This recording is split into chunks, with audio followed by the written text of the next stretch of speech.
Welcome to the Winner's Playbook with Steve and Josh. Disclaimer: the information contained in this podcast is general in nature and does not take into account your personal circumstances. Please head to the show notes if you wish to book a free 15-minute call to discuss your personal situation. All right, welcome back to the Winners Playbook. My name is Steve Sloan. I'm here with my co-director, Josh Lee. Josh, how are we this week, mate? Good, Steve. I've been off the Winners Playbook for two weeks now, so I'm feeling a bit. I'm sure you're feeling lonely. Actually, you missed me. I'm sure. Is that true? I've been fine, mate. We've had great guests on, and I've enjoyed myself and had a bit of a break from you, so it's been rather nice. Okay, because I was listening to those podcasts and I just sensed a little bit of sadness in your voice when I wasn't there. So, but anyway, yeah. What's new these days? Yeah, in the new house, got some things going on around the house. Pools. The solar heating's been leaking. That's been fun. So I've been trying to figure out how to fix that. Got a pool guy coming around tomorrow. And the last couple of weeks been sort of diving head into some personal and business development stuff with a new organization I joined called EO, Entrepreneurs Organization. Yeah, it's really, really good. Been attending some great events. I was away a couple of days and just like learning a lot, and pretty good just taking actually a back step just from the day-to-day life and thinking about a lot of things, what we're doing, where we're going, things that sometimes you do for other people, but you don't necessarily do for yourself unless you actually carve out the time. So it's been actually a good couple of weeks, and yeah, obviously lots going on with the business, and we're roaring towards the end of the year at the moment. So it's crazy. I can't believe we're in August, to be honest. Yeah. It was only January yesterday. What happened? You know, scary times. Yeah. But anything new in your life, Steve? No, mate. No, I was saying offline to you before. We've been semi-renovating our house, and what was supposed to be a sort of 3 to 4 week process ended up being about 4 months to do very basic stuff. So it's just been a disaster, to be honest. Feel for you. Yeah. Anyway, we got there in the end, and now we've got a freshly painted house, which is good. But upsetting the family a bit, but that's okay. It's we roll with the times. But mate, if we get stuck into this week's topic, and I know you've got a lot of passion for this particular topic because you do a lot of work in this space, but financial literacy. And the financial literacy across the Australian population, and we'll talk probably about the different age brackets in financial literacy, especially in school kids. But mate, what is it, and why is it so important? If we kick it off from there. So I thought I actually plugged it into ChatGPT. I was like, what is financial literacy? So I was curious as to what it would say. And here is exactly what it said. It said financial literacy refers to the understanding and effective use of various financial skills, including personal financial management, budgeting, and investing. It involves being able to make informed decisions about money matters, such as how to manage income, save for the future, invest wisely, and understand credit and debt. Overall, I didn't think that was too bad of a summary. Pretty good. Of what financial. Yeah, thanks. I tell you what, the power of that these days is amazing when you know how to use it. But in terms of like why it's important, while we all work, you need money to live. So if you don't know how to manage your money correctly, it's just your life can ultimately fall apart. And I don't think money is money is not happiness, but money gives you choices and flexibility and options ultimately in life. And if you have a poor financial literacy, if we want to call it that, if you've got poor financial literacy, well, you're probably going to be making poor money decisions. And then that kind of flows on and affects not just yourself, but your family, kids, people around you as well. So it's probably one of the most important skills sets you need to have, or you need to invest in, which unfortunately, and it's not like a subject, it's not like a subject in school that you learn. And I know for one, going through high school, I actually, funnily enough, I don't know if I've ever mentioned on the podcast, but I actually dropped math in year 10. And here I am in financial advice. Way. I dropped math in year 10. I was that kid that I was like to the teacher, and I was, mouthing off back to them. I was a terrible student. I was like, I'm never going to use this stuff. And to be fair, the stuff we were learning, I've never used it still. But yeah, I dropped math in year 10. But if there was a course or something around financial literacy or something of sorts back then, I think I would have been maybe more of a head than even where I am now. So, but I haven't really seen it taught in schools in the way that I think it probably needs to be. But I suppose that's a bit of my 2 cents, and then we'll dig into it. But what's your perspective on financial literacy, Steve, and anything you would add to ChatGPT's definition? No, look, understanding finances and what to do next is crucial. You know, I don't know if we're swayed because we work in the industry, but like clearly, it's just so important. As you said, if you don't have it, it not only affects you, but it affects your family, your kids, your partner. It's a snowballing effect, and really sets the people that do know it really apart from the people that don't. And they've got a huge head start. Like, sure, people that are financially literate do stuff it up too. Yep. But your chances of not stuffing it up and actually being really successful and knowing how to make money and how to do things with money and invest and grow wealth, those people that understand financial literacy have a massive head start. It's as simple as that. So if you want to be wealthy and get on the wealth journey, you have to be financially literate. Simple. Yeah. Yeah. Yeah, because earning like good money is not going to change that. Like you could actually be earning all the dollars under the sun, but if you don't actually know how to manage it and make good money decisions, having, and I see that. I see some people earning some big salaries and earning big income, and they just keep making bigger, badder money choices and decisions. Yeah. So they just keep making the wrong decisions, and the earning the money doesn't change it. And a simple one of those is spending less than you earn is the first step of financial literacy, probably, and a lot of people don't do that. So it doesn't matter, as you just said, it doesn't matter what you earn. If you're spending exactly what you earn and you don't invest any of it, well, you're going backwards. Yeah. So you're not going to make any money. I grew up in a family that probably didn't have good guidance from my father in terms of financial literacy. He thought he did know. Realistically, I look back on it and go, you knew nothing, to be frank.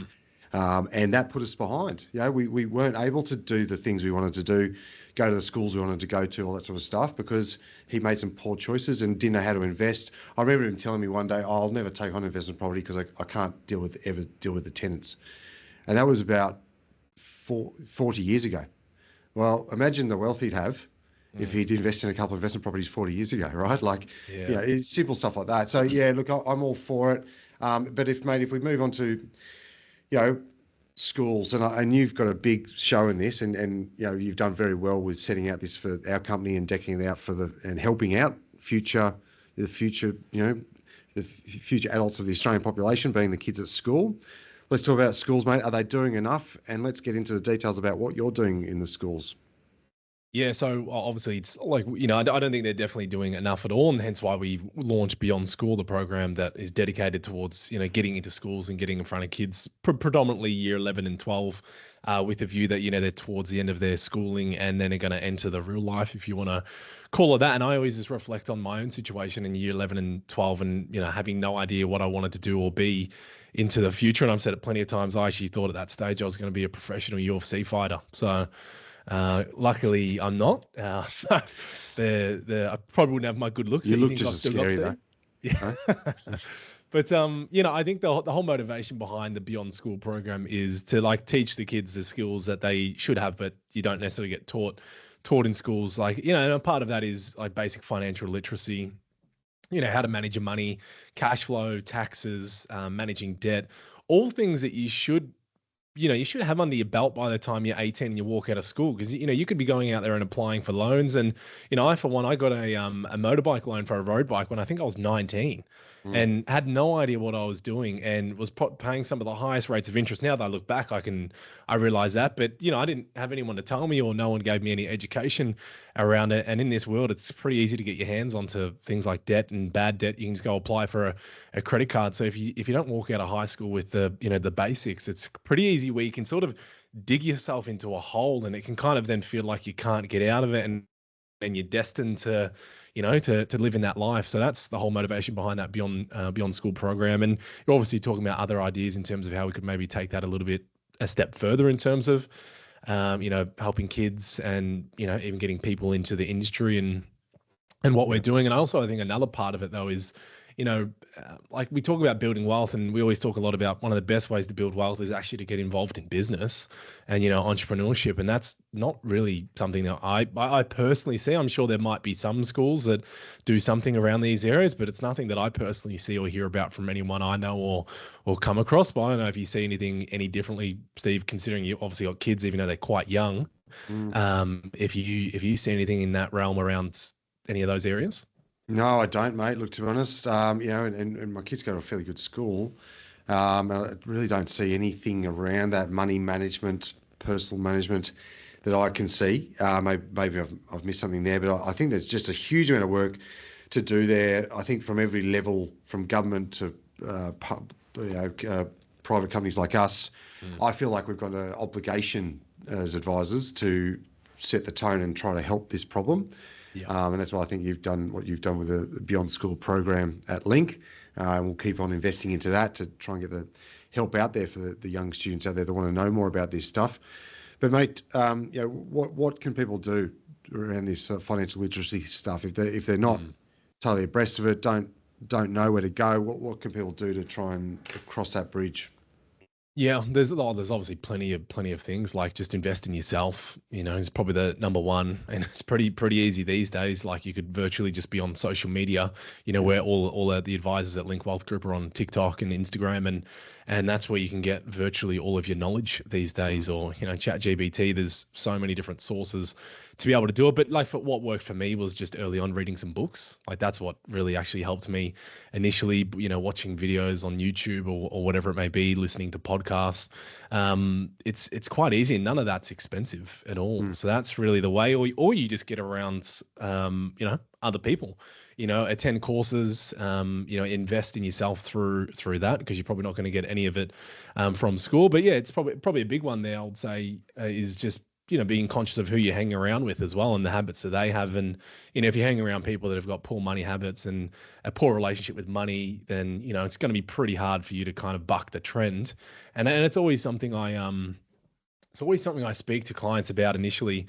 And I always ask them, like, how are their parents around money? And, do they have any key reflections of when they grew up? And, what did their parents say, like you said, around your father with, buying an investment property and was apprehensive because of the, having a tenant in there. Like you kind of see these common themes, and I've seen them so many times now, and you can then kind of see, all right, because their parents were like this, you can kind of see how they ended up in the way now that they where they are. And I guess that's probably a big one for, if we're trying to make any sort of impact in financial literacy levels in Australia.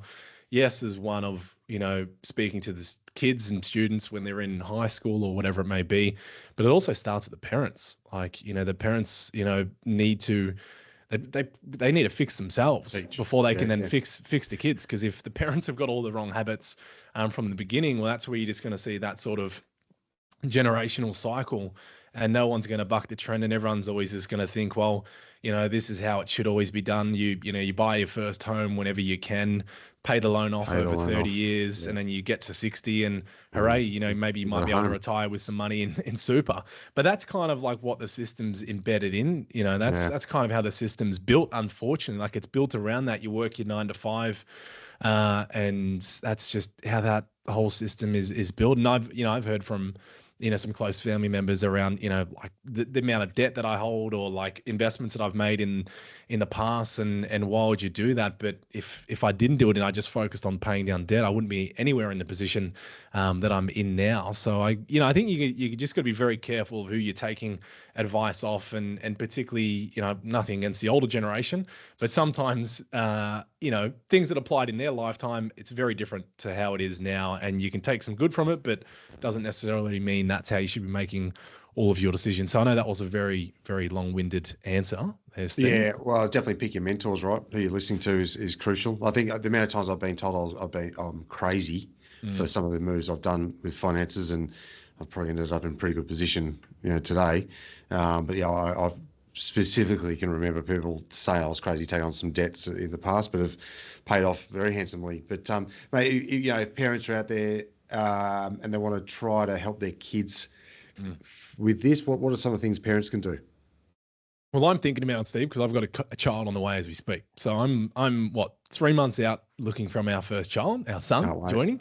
So this is obviously pretty topical. But the things that I sort of put down here is, just getting them started early. So the sooner you can get them exposed to, what are investments, budgeting, cash flow, etc., I think the sooner the better. Even as soon as they're born, opening an investment account in their own name, although they're not going to know what that even is for a period of time, but then after some years, actually starting to introduce them to what it is and show them, like what on earth is compound interest? What do you mean? I can put some money into something, I don't even do any work, and then it pays me money and it grows. Like, holy shit, that sounds like a good idea. So I think the sooner you can get them exposed, investing for them is great. And then this is probably more for you than to comment on, Steve, is, I would imagine, having some like chores, getting him the mindset of you put in work, you can be rewarded for it. You don't just get money handed to you. That's not how life works. Yeah. I don't know if you're taking a bit away by way of, all right, well, here's your income, but now let's slice off a bit because that's going to go towards your investment account or, rainy day, whatever it may be. What do you do with the kids? Well, there's some cool little apps and cards out there now that you can use, like Spriggy card it's called, and where they can do chores and automatically get topped up with some cash on their cards to let them spend. And I've noticed with Harvey and Daisy, letting them have their own little buckets of money, it really, as soon as you do that, the light bulb goes on. And then they work out, okay, hang on a minute, if I get more of this, then I can spend more on that or do that or that. So, there's heaps of different things out there that parents can use these days from a very young age to get their kids on the journey. Like you said, they definitely get those investments accounts set up so you can start teaching them, walking them through it, show them the graphs and how that all looks and feels. And and also, I say this, and I've said this a number of times, just talk about it. Just talk about how it works and be vocal about it and get them on the journey. So there's stacks of stuff you can do now for kids. I'd say if I was a parent, though, and I'd wanted to get more financial literacy, I don't care what anyone says, I'll be honest with you, accounting education is in my mind the best starting point. Yes, I definitely read his investment books and all that stuff and how to invest and how to grow wealth and all that jazz. But from a starting point, I reckon accounting and the fundamentals of accounting, a P&L, a balance sheet, accounting journals, it might sound really boring, but 100% that gave me the best start to financial literacy I think I could ever imagine. Well, it definitely is boring, Steve, won't lie. But I have to agree with you there, though, because my degree I did through uni was accounting. So I didn't do a financial planning degree to begin. I did a Bachelor of Business majoring in accounting for various reasons. My uni didn't actually offer financial planning. So I thought, well, what's the closest like for like I can get, and did accounting. And although some subjects were absolutely atrociously boring to get through, like I agree, as a base, accounting is just good from an understanding of doing your own profit and loss, money coming in, expenses, what's going out, what's left over. Personal balance sheet, I think, is something everyone should do. Cash flow, like looking at your assets, what are your liabilities? Although we're talking business, that all applies in your own personal life as well. Not that we're saying you should go and be an accountant, because you probably want, everyone should be a financial advisor maybe. But I totally agree as a base. 100%. But what about some then sort of like key financial concepts that I guess everyone should be understanding of? Do you have any like key ones that if anyone asks you like what's one or two things I should be doing or considering, or any sort of just key fundamentals? What do you say there? Yeah, well, clearly, obviously, what comes in must be more than what goes out. Right, step one. Two, risk versus reward. You need to understand the risk versus the reward and balance that out. If there's a high risk, it needs to be very high reward, but there's all caveats to that. So just understand risk versus reward and where you sit in that space, because throughout your career, it's okay to do lots of different risk versus reward scenarios, and some can be low risk, some can be high risk. It doesn't have to happen all at the same time. So just balance that out. I'd say that's pretty key. Just understand your tax, understand your tax position, understand how much tax you're going to pay on investments, understand your discounts, understand CGT, understand the big ticket items of tax in the country you live in. We're in Australia, so clearly we need to know the Australian taxation system. That doesn't mean you need to be an accountant. It just means get an understanding of, say, small business tax concessions or CGT tax concessions when you sell something after 12 months. So you understand and can make the right call or judgment, or when you get advice from an advisor or an accountant, it's right? And so you can double up. So that's probably your steps. Understand your income expenses, understand risk versus reward, and understand your tax. If you get that fairly familiar with yourself, you're on a pretty good pathway from then, and it's a good foundation. Sure, if you go study accounting like I did, and I did the same as you, I did a Bachelor of Business major in accounting. I did international accounting in London. And then I went on to do my CA, which was quite a lot of accounting. Yep, you might call me boring, but it's okay. So I'm fairly attuned to the accounting system, but you don't need to do that to understand, general tax and stuff like that. So that would be what I'd say. What about yourself, mate? What are some of the things you think, the financial concepts?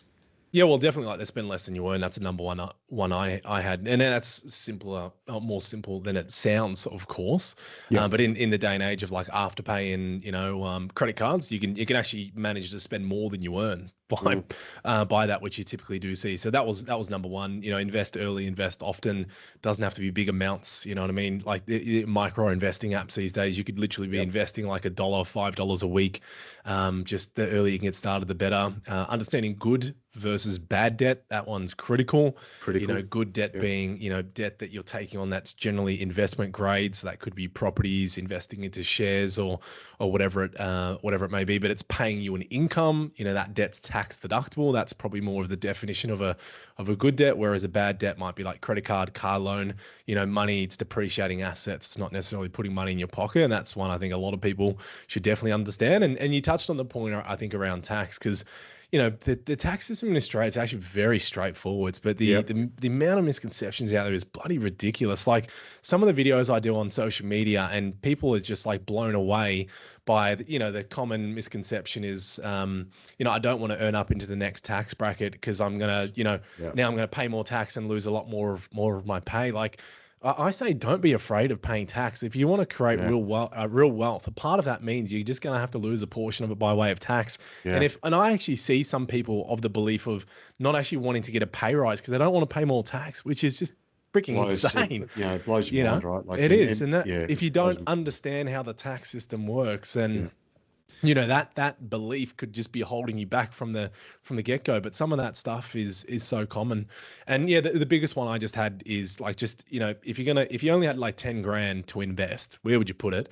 I would say you'd put it in yourself. Like you would invest it back into yourself, because you're going to get the greatest mileage out of that $10,000. Like you're never going to lose that investment, in yourself, whether that, like I said, mentor, courses, maybe that is engaging a financial advisor or another professional, books, seminars, whatever it may be. There's no fast track way to get through it. And if you're trying to fast track it, that's usually where mistakes are going to be made. So you first and foremost, I think you just need to be, investing in yourself, is an absolute critical one. And you touched on it a bit before about, learning finances online.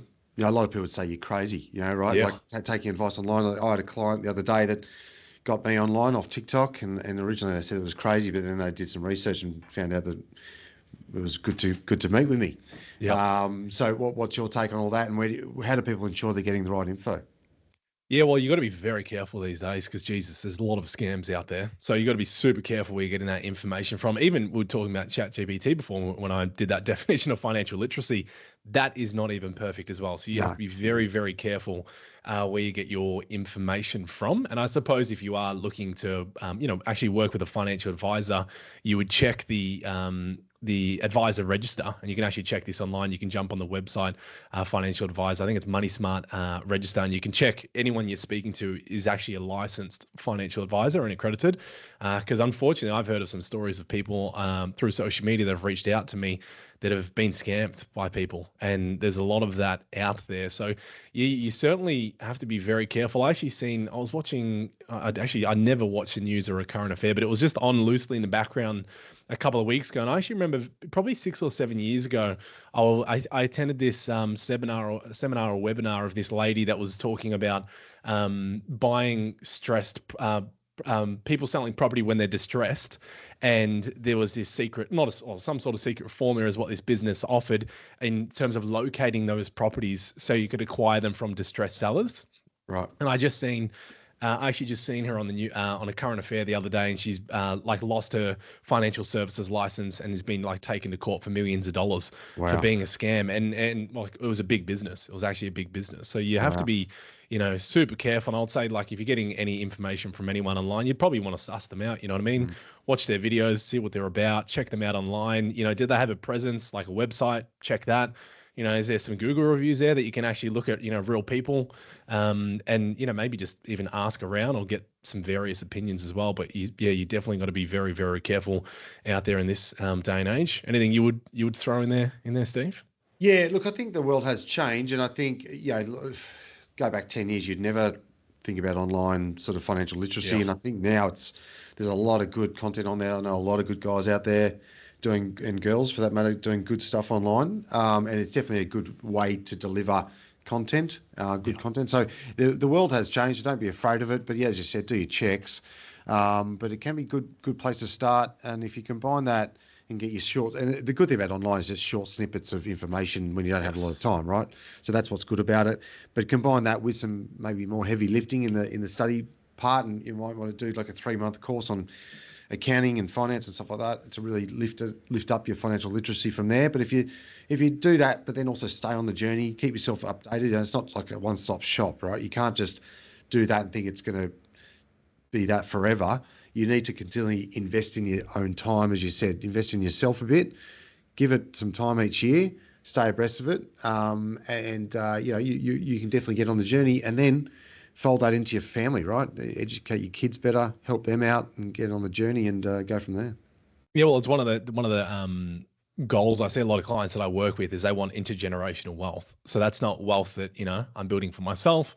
That's wealth I'm building for like my child on the way, future grandchildren, etc. So a lot of clients I see actually want that for their family, but more importantly, to be able to get there, you got to be making all the right money choices along the way. And I guess to close on that is, financial literacy is one, but you got to have your targets in mind as well. So actually thinking about what your goals are, what are you trying to achieve for yourself, your family, etc. There's no point having all of that knowledge, but then having no direction of which way you want to go, because you could consume all of this knowledge and then it's like, well, what do I do with it? So you got to actually have some direction around what you're actually trying to achieve, I would say. Yep. So that's where we'll finish up today, guys. So as always, I hope you are actually getting some value out of this, and 5 stars on Spotify and Apple if you are, because it does help us out a lot. You can check out the show notes, socials. Steve does have a weekly newsletter that is going out as well.